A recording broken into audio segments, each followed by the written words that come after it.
قلت مشتاق للشوق يشغل خيالي، مشتاق للشوق يشغل خيالي، مشتاق للشوق في كل كلمة بتنقال، صورتش ما يوم تغيب من خيالي،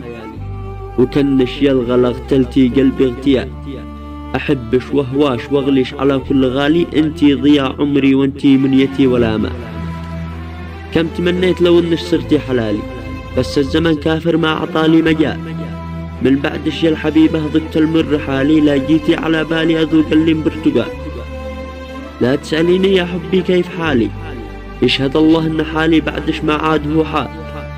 حالي صار كل من شافني رثالي، بعدش دموع العين على الخد سيال، انتظر عودتش في عتمة الليالي،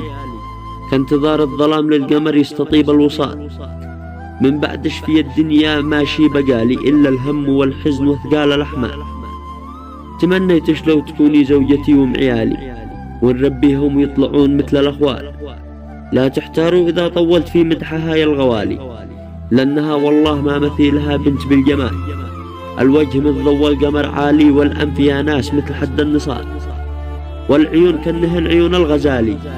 يذوب في عيونها كل خيال، والصوت موسيقى ولحن خيالي،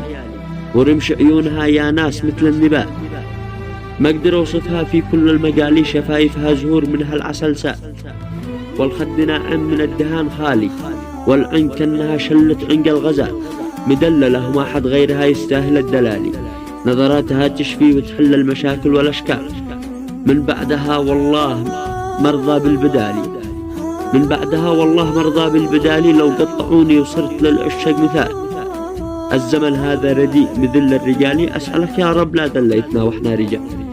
والختم صلي على من صفى لي محمد من أتانا بالرسالة والإرشاد. صدري من الضيق الأبعس من هو بحياته،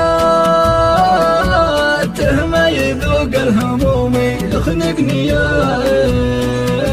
العبرة وكتمان الأنفاس وسمر